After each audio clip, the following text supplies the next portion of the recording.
Federal government rakes in 496 billion naira from value-added tax in first quarter of 2021.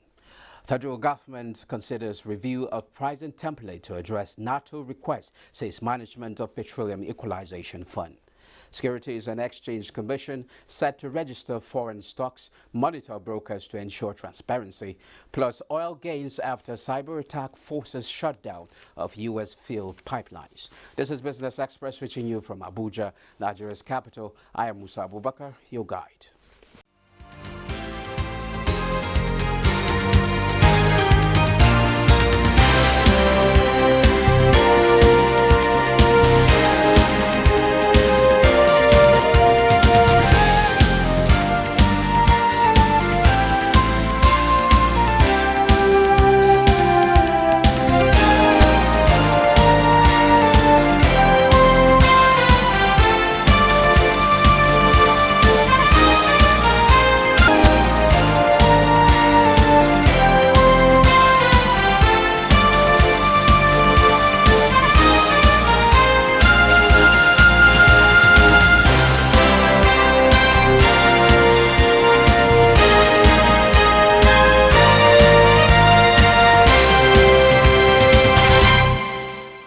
Let's bring you up to speed with business development. Over 2,000 hectares ready in 24 states for FG Social Housing Scheme as 17 states show interest in Solar Power Niger program.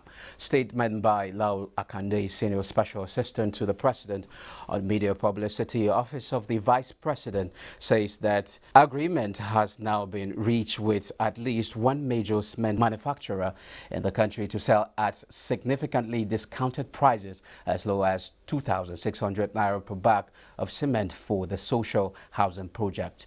These were some of the highlights emerging from a review meeting on the Economic Sustainability Plan implementation presided over by Vice President Yemi Osinbajo at the Presidential Villa over the weekend. Yemi Osinbajo said the Buhari administration will continue to focus on creating more jobs while improving access to power and affordable housing for majority of Nigerians. Under the social housing scheme program, the federal government plans to support 1.5 million Nigerians to acquire low-cost houses, to also generate 1.8 million jobs and deliver houses to about 1.5 million Nigerian families. Now, in an attempt to reduce the demand for foreign stocks in Nigeria, the Securities and Exchange Commission SEC is proposing stricter regulatory oversight and requirement for foreign stockbrokers in the country.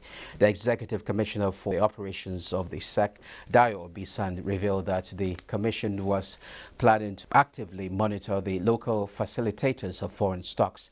Obisan said Nigerians actively trading or holding foreign equities now exceed those investing in the local market, and about 70% of these participants are less than 40 years of age. This is despite the Nigerian Exchange Limited being dubbed the best performing last year after it gained 50% year till date.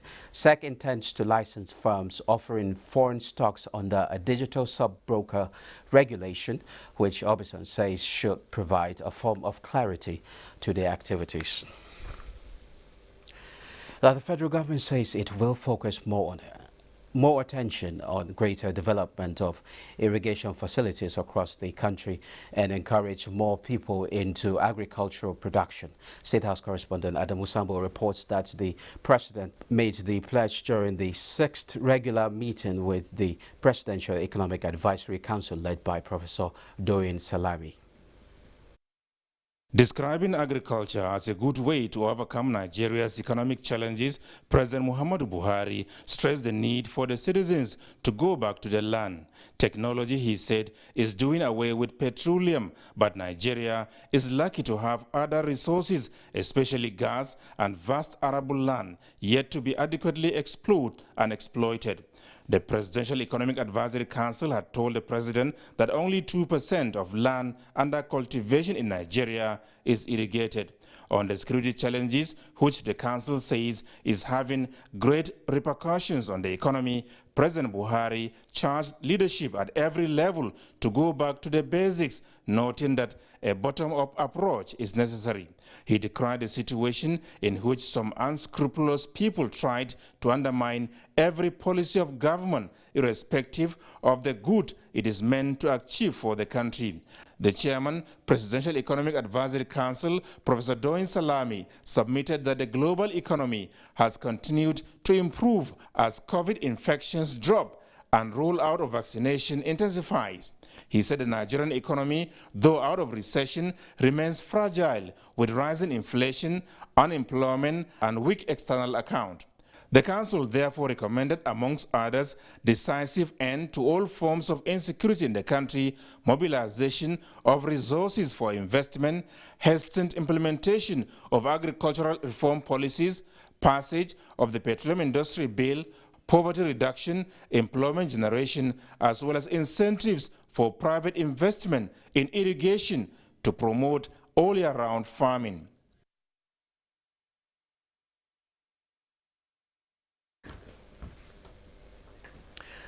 Governor Central Bank of Nigeria, Godwin Emefiele, has urged youths in Nigeria to embrace agriculture, declaring the bank's readiness to support youths that are willing to engage in agriculture.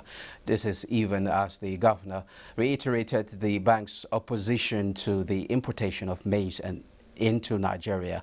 Emefiele made the declaration in Katsina during the unveiling of the first maize pyramid and flag off of the 2021 maize wet season farming under the CBN Maize Association of Nigeria Anchor Borrowers Program. He expressed belief that Nigerian youth could leverage their talents along with technological tools to improve farming productivity and delivery of agricultural produce to markets.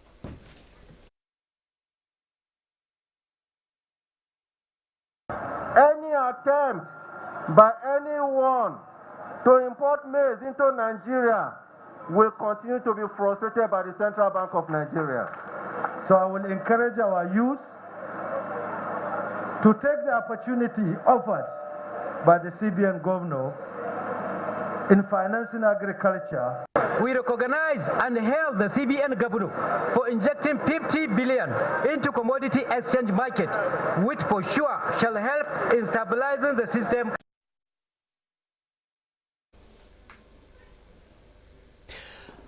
Maize production increased from 8 million tons in 2015 to 22 million metric tons in 2020, and the Presidential Agricultural Intervention Program has a national coverage. Now, joining me to talk about maize value chains and its place in economic recovery is Dr. Abubakar Bello Funtua, the National President, Maize Association of Nigeria. You're welcome to Business Express. Thank you. Good afternoon. Yeah. Okay, the federal government and CBN are insisting that the ban on importation of maize still stands. Are we sure we can produce and meet the demand of local consumption? Well, yes, of course. We can produce. We can produce the demand. We can provide all the necessary demand by all the maize processors in Nigeria and other human consumption. Because if you look at the analysis or the production that is increasing since from 2015 to 2020, it was increased to 20 million tons, and the required quantity for maize processing in Nigeria and other human consumption is not more than 16 to 80 million tons. So you can see that there is a huge increase in the production for maize in Nigeria. And also, if you look at what we have arranged between CBN and the Maize Association of Nigeria, it is something that we have come with new strategy that will be producing all year round. That is from wet season, dry season, out to the other next season. So now we are going to double the production yearly. So we can meet the demand, because even now we have met the demand. Because what's the demand? The demand is about 16 to 18 million tons. And we produce 20 million tons in Nigeria. Okay, now how do you break down this supply? How many tons do we need for public consumption? How many tons do we need for poultry? How many do we need for animal feed? The total production for the poultry feeds, they required 60% of the total production, while the remaining will be shared 50% for the human consumption and the other food processors. Okay. Yes. So, but why is it affecting animal feed? Like animal feed has gone up. The price of egg has gone up. The price of what poultry products? Oh, they have gone up. The issue is that the poultry farmers they are claiming that there is no maize, enough maize in Nigeria, or there is no we can't meet that demand, which is actually it is not like that, because if you look at what was produced, the only thing is that they said that the price has gone up, or the price has raised, which if you look at all other commodities, food commodities, it's not only maize that the price has changed, because it is something that affected all the food commodities globally, not only for maize. If you look at sorghum, if you look at cowpea, if you look at soybeans, all their prices has gone on. Why? Because of this global pandemic of corona COVID-19 issue. Yeah. That is a factor. Okay, this maize pyramid in Katsina, what actually inspired it? Well, the issue behind this maize pyramid is for the association and the maize farmers to showcase what we are doing in the country, and also to showcase and to prove what the CBN is providing, that for the soft loan under Uncle Barrow's program is working. Because for the first 50 years, there is no any something like maize pyramid. It is only groundnut cotton that is in the early 50s, 60s. It is just recently that maize pyramid also came on board. So now we are producing more than before. So we want to show that really CBN is providing this support to the farmers with a soft loan, and we are producing, and we want the people of the country and the whole world to see what we are doing or what we have done. The pyramid that we made in Katsina, for about 10 pyramids, it is just 10% of what we have produced and what was displayed in the place of the program, because we have already sold some of the products to the off-takers. Our off-takers, they bought and paid directly to the bank through the Unity Bank, who's our PFI. So therefore, the whole issue is that we want to show the world that now there is available and enough maize in Nigeria, which we want people to see it physically. Is there enough? Yes, to see it physically. Because in February, I think the federal government released some tons of maize to the market, but I don't know whether that has actually helped. Yes, it has already helped, but even that time, it's not all the maize that was produced, it was out that time, because in some other areas, by that time, they have not even finished their harvesting. That was why. Okay, we understand that about 20 billion was released by the CBN. What's the plan to pay back these loans? The plan is already on the ground, because there is a strategic plan even before receiving the loan. The plan is that farmers are given the loan in kind, not in cash, with all the input and all the services, which at the end they will pay with what they have produced. And this is what I have just finished talking about it now, that we have now provided and sold all the maize that we collected from our farmers. So the plan is that we are collecting the produce from the farmers. They are paying with their produce. Some of them are paying with cash, but preferably we want it to be in kind, as how they have collected it. So now we have collected about 70%. That's why we now show the maize that we have on the ground. If you look at this season, the season has already gone. It is not for the harvesting period, but look at what we have displayed there, and it is just 10% of what we have already collected and paid to the CBN. Okay. What areas do you think that the federal government the CBN need to focus on in order to make sure that the program is sustained? Well, as you know, that in whatever you're doing, there are some challenges. So the major area we want this federal government and the CBN to focus or to concentrate on it. There is this new system for contiguous land farming. That is, farmers will be grouped under cluster in a very contiguous land. Okay. If under this contiguous land, there will be a very simple method of all the exercise, right from the mechanization, that is land preparation, and all other services, providing quality seed also, and then also the extension services at the end of the harvest and other activities of the harvesting exercise.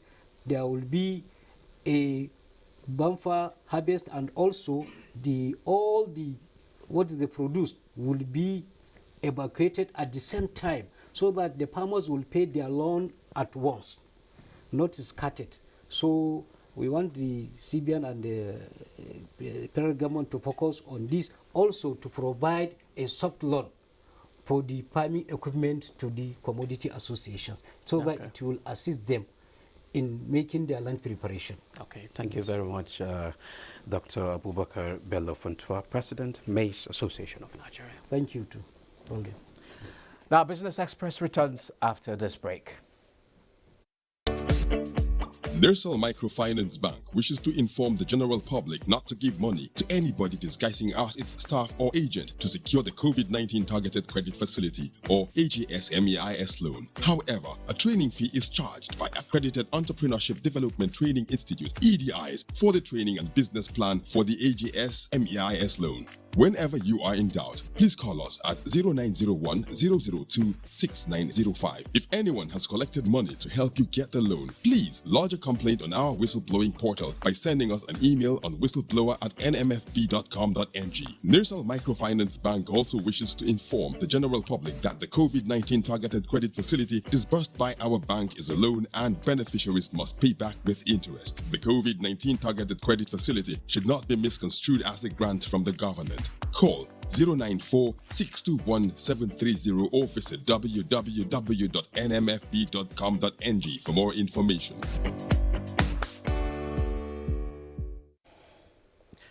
Well, thank you for being there. The federal government is urging small and medium-scale mining operators in the country to take advantage of the 5 billion naira single-digit loan facility at the Bank of Industry to boost their businesses.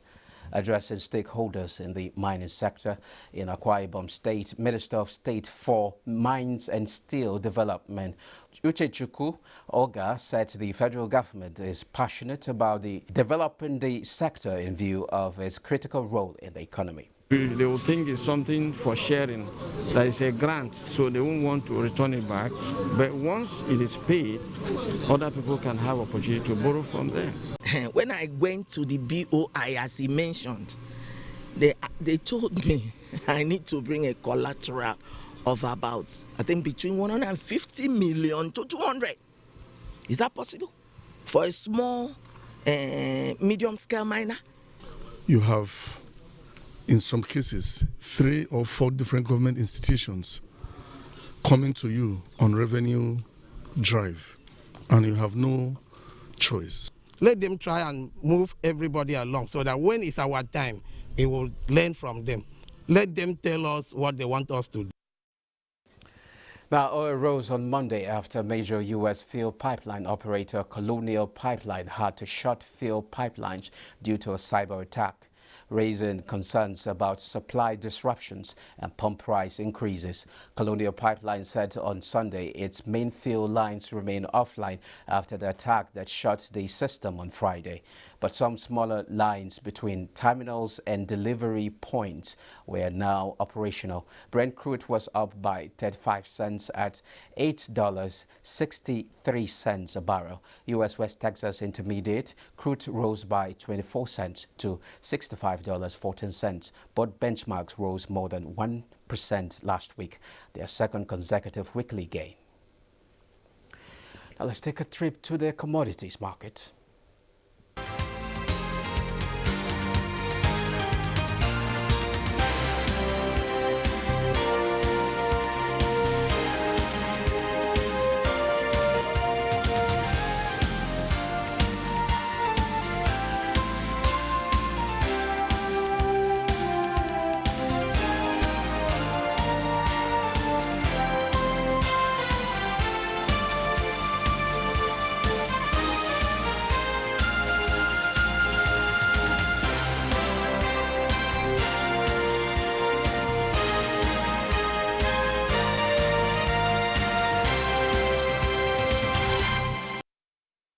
Equities market closed the weekend with a net capital depreciation of 416 billion naira as low demand amidst profit-taking transactions left most quoted equities at lower prices. Boside Abel has details.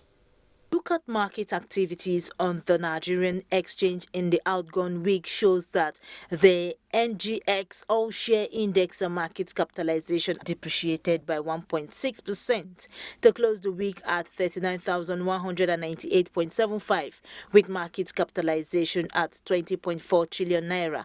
A total of 1.4 billion shares worth 15.9 billion naira in 18,459 deals were traded in the week by investors, having opened for 4 trading days in observance of public holiday to mark the Workers' Day anniversary. All other indices finished lower with the exception of NSE Banking, NSE Pension, NSE Afri Dividend, NSE Merit Value, NSE Consumer Goods and NSE Oil and Gas indices, which appreciated, while the NSE ASM index closed flat. In terms of volume, the financial services industry led the activity chart with 1 billion shares valued at 9.5 billion naira traded. The industrial goods industry followed, while the third place was occupied by the consumer goods industry. Trading in the top 3 equities, Access Bank, FBN Holdings and Zenith Bank, they jointly accounted for 609.9 million shares worth 6.5 billion naira in 4,870 deals. 30,004 units of exchange traded product CTPs valued at 1.7 million naira were traded in the week in 11 deals, as well as 19,573 units of federal government bonds. 31 equities appreciated in price during the week, 37 equities depreciated in price, while 92 equities remained unchanged. Bosode Abel, Business Express. Global market update is next with Ineka Oko. Stock markets in Asia Pacific were broadly higher on Monday. In Japan, the Nikkei 225 rose 0.55% to end the session at 29,518.34. The Shanghai Composite inched up 0.27%, while Hong Kong's Hang Seng Index fell 0.05%. Meanwhile, investors are bracing for market fallout in India as states lock themselves down to contain the spread of the coronavirus. In Europe, stocks were mixed in early trading as investors weighed the prospect of lower interest rates. Germany's DAX fell 0.21%, with London's FTSE advancing 0.02%, while CAC 40 of France fell 0.22%. U.S. stocks were also mixed in early trade, with technology stocks lagging while Dow Jones advanced. The Dow Jones Industrial Average gained 82 points, the S&P 500 roughly flat, while Nasdaq 100 was 33 points lower. And back in Africa, markets traded positive in early trade. South Africa's JSE Africa Top 40 gained 0.19% at 62,689.99. Kenya's Nairobi All Share 0.34%, and Tunisia's Tunidex 0.88%, while Ghana's GSE Composite was the relative underperformer. That's Global Markets. I'm Neka Oko. Now that wraps this edition of Business Express. Remember to keep in touch with us by sending in your comments, observations and suggestions. Also be informed that all previous episodes are available on YouTube on the NTA's channel. You can also communicate with us on Twitter, and the handle is NTA News Now and the hashtag is BizX. Business Express returns Tuesday at 9:30 a.m. Be safe out there. I am Sabu Bakar.